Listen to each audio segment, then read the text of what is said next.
I'm here to talk about success. The first rule of success is to have a vision.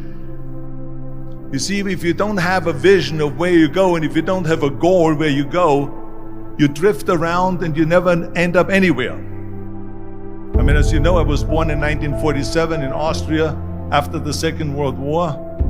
So I was very fortunate that I stumbled onto my vision. And I didn't really like Austria when I grew up.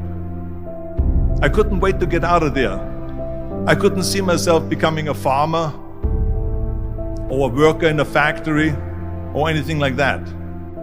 Even though my parents wanted me to stay there and have a normal life. But that was their vision, not mine. My vision was totally different. I felt that I was born for something special, for something unique, for something big. Then one day I went to school. I remember I was 11 years old, and they showed a documentary about America. And there they showed in this documentary the huge skyscrapers, the high-rises, the huge bridges, the 6-lane freeways, and all of this stuff. And I said to myself, that's where I want to be. I don't want to be around here with these little farmhouses and these little buildings. I want to be in America. One day after school, I walked by a store in Graz. So I went inside and I looked around, and then I saw a magazine. I saw a bodybuilding magazine that had Reg Park on the cover. Reg Park was then a 3-time Mr. Universe. And I saw him on the big screen as Hercules. I read that and I said to myself, wow, this is the blueprint for my life. This is exactly what I want to do. I want to become a bodybuilding champion just like Reg Park. I want to get into movies just like Reg Park. And I want to make millions of dollars and be rich and famous just like Reg Park. Do you know how great it felt that I knew where I was going? Imagine the majority of people don't know where they're going. I knew where I was going, that I'm going to become this bodybuilding champion just like him. So it was just a question of how do you do it? I was so relieved, because when you have a goal, when you have a vision, everything becomes easy. So people always ask me, when they saw me in the gym in the pumping iron days, they say, why is it that you're working out so hard? 5 hours a day, 6 hours a day, and you have always a smile on your face. And I told people all the time, I said, because to me, I'm shooting for a goal. In front of me is the Mr. Universe title. So every rep that I do gets me closer to accomplishing that goal, to make this goal, this vision turn into reality. Every single set that I do, every repetition, every weight that I lift will get me a step closer to turn this goal into reality. So I couldn't wait to do another 500-pound squat. I couldn't wait to do another 500-pound bench press. I couldn't wait to do another 2,000 reps of sit-ups. I couldn't wait for the next exercise. At the age of 20, I went to London and I won the Mr. Universe contest as the youngest Mr. Universe ever. And it was because I had a goal. So let me tell you something, visualizing your goal and going after it makes it fun. You got to have a purpose no matter what you do in life. You got to have a purpose. 74% hate their job in America. Now, this is not much different when you come to Europe. The majority of people don't like what they're doing, because they're really not doing it because they didn't have a goal and they followed this goal. They just aimlessly drift around, and then all of a sudden there's a job opening, so they get that job because you have to work. But then when you work, it's a chore.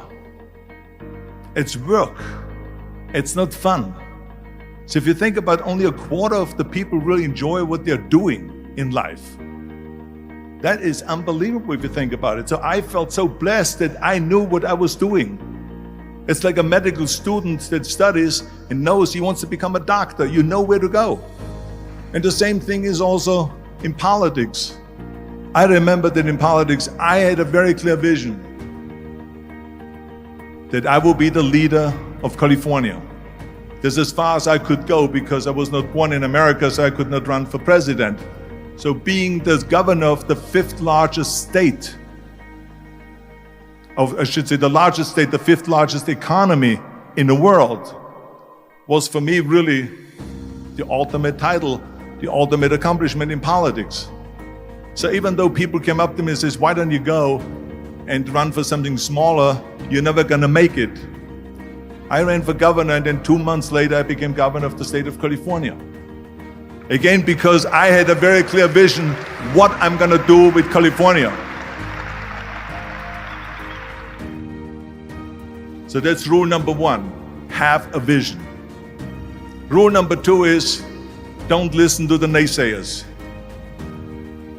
Don't listen to the naysayers.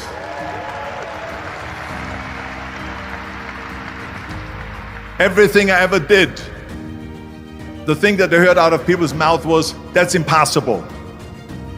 That can't be done. Or no. That is exactly what I heard, and of course I proved to the people that it can't be done. So whenever someone said to me, it can't be done, I heard, it can be done. When they said no, I heard yes. And when they said it's impossible, I heard, it is possible. I'm a strong believer of what Nelson Mandela said, that everything is always impossible until someone does it. Well, I'm gonna be the one, I said to myself, I'm gonna do it and I'm gonna show it to them. Maybe it has never been done before. That's perfectly fine with me. But I'm gonna do it. And I did not listen to the naysayers.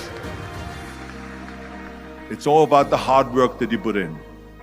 I said to myself, in bodybuilding I worked out 5-6 hours a day. I'm gonna do the same thing now for acting.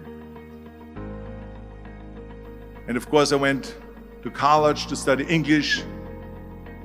I studied the accent removal, acting classes, and all of this stuff, all day long. I worked and I worked and I worked. And within a short period of time, I made one movie called Hercules in New York, which of course went right into the toilet. But it didn't discourage me. I still had the same vision. And then all of a sudden I did Streets of San Francisco. I did Stay Hungry and Pumping Iron and The Villain. And then all of a sudden I was asked by Dino De Laurentiis and by Universal Studio to star in Conan the Barbarian. And after I did Conan the Barbarian, the director at the press conference said to the press, the director was John Milius. He said to the press, if we wouldn't have had Arnold, we would have had to build one. So think about that. The very body that they said can never be sold because the time is wrong. A few years later, I'm doing Conan the Barbarian, and it was the #1 hit at the box office when it came out in the summer of '82. Think about that. And the director says, if we wouldn't have had his body, we would have had to build one. So all of a sudden, my body became an asset, not a liability.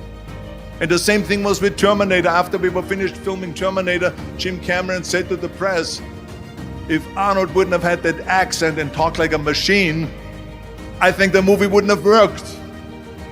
So think about that. The body and the accent that they attacked was an asset. But I didn't listen to those losers. I didn't listen to them at all. It's just the reality of it is that you cannot listen to the naysayers. So this is a very important lesson for all of you. So when someone says, no, this is a stupid idea, you in your mind, you don't have to say it, but in your mind just say to yourself, you asshole. What do you know?